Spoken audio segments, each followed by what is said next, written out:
Guys, good morning.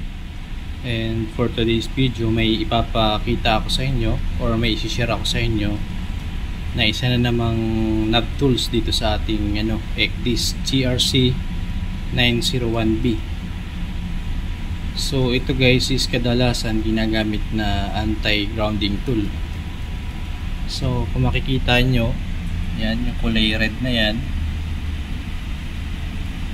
And yung Victor na to, yan yung ating ginagamit na anti-grounding tool.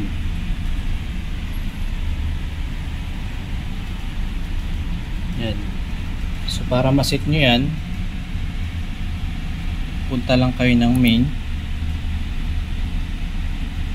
and then punta kayo ng settings, and then doon sa settings punta kayo ng alert settings. So ito na guys yung makikita nyo, and i-uncheck natin yung kanyang Victor. Yan. So yan, yung kulay yellow na yan, kapag in-uncheck natin yan and then okay natin, yan, wala na. Balik tayo ng settings and then alert settings, yan. And then yung kulay red naman na nakikita nyo is yung sector. So depende sa settings na ilalagay nyo dito. So pwedeng ang radius nya is 20 minutes and 60 degrees. So depende sa inyo. Yan, for example, lagay natin 180 degrees. Yan, enter natin. Then okay.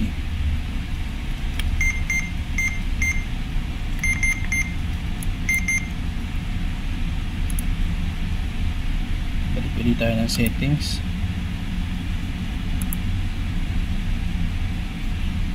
Check natin yung sector, then okay. Yan, kung makikita nyo, yan, 180 na yung kanyang range ng sector. So ito guys is ginagamit para ma-aware yung mga duty officer and also yung mga lookout na may obstruction na dadaanan ahead. So makakagawa pa tayo ng mga necessary actions once na ma-detect ng ating ECDIS, kasi mag-alarm yung ating ECDIS para ma-aware yung mga duty officer. Punta ulit tayo ng main and then settings, then alert settings. Gawin ko lang siya na 60 degrees.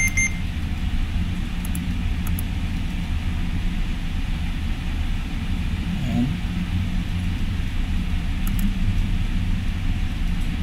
So ito guys yung Victor. So anti-grounding tool din siya. So magbabase kayo sa width ng barko and dun sa length ng barko nyo.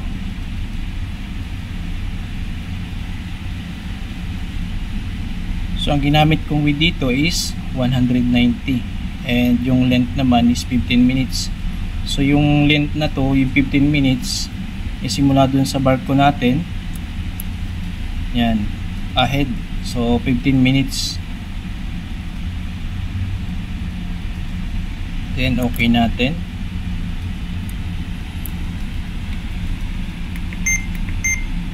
So yan na. Yan na yung settings ng ating anti-grounding tool. And then ang isa ko pang isi-share,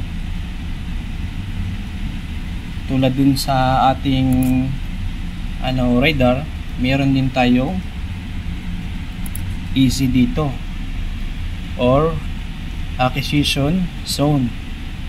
So ito guys is pwede kayong gumamit para ma-aware din kayo once na may mga target sa paligid, para mag-alarm din yung ating ECDIS and ma-aware yung mga duty officer.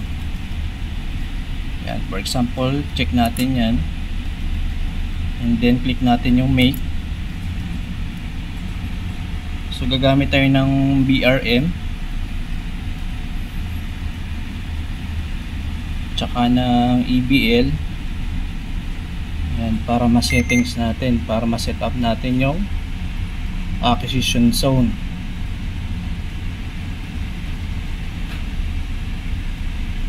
So yan. So kung makikita nyo 4 miles. Yan.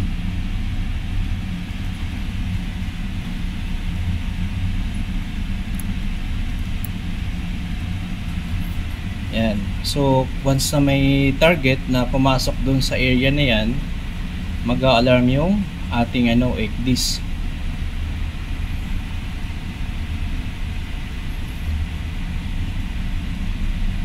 And automatic siyang ma-target, and yun nga, magbibigay siya ng awareness dun sa mga duty officer.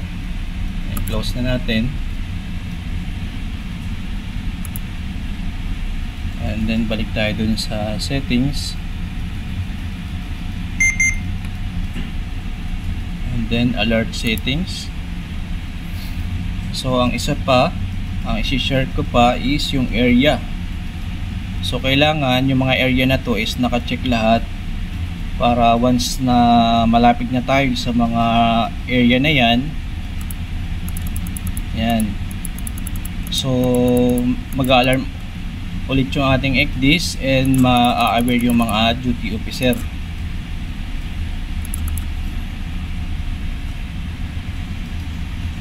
So yan lang guys yung function ng ating anti-grounding tool ng ating ECDIS GRC. So itong model ng GRC na ginagamit natin ngayon is GRC 901B. So kahit mapa Porono or GRC, meron ng mga ganitong tool. So pwede natin silang gamitin para sa safe navigation.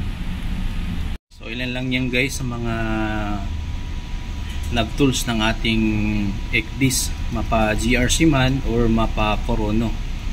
So mas maganda nasa-set natin yan, and pwede rin tayo magbase dun sa ating SMS or dun sa ating IMS kung ano ba yung required na settings ng ating ECDIS. So itong mga nav tools na to is for awareness sa mga duty officer, para makapag gawa pa tayo ng necessary actions once na may ma-detect na mga obstruction, like dangerous wreck sa mga dadaanan natin. Pero syempre mas okay pa rin na nagbabase tayo visual. So yan guys, no? So additional papakita ko lang sa inyo na nag-alarm na yung ating ECDIS. Yan lang yun guys sa mga anti-grounding tool na ginagamit natin dito sa ating ECDIS para sa awareness ng mga duty officer. So doon na lang tayo magbabase guys sa ating IMS manuals or doon sa SMS manuals natin.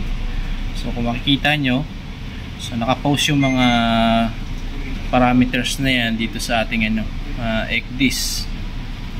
So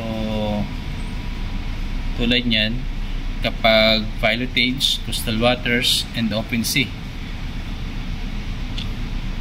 So bawat management, kanya-kanya sila ng mga policy.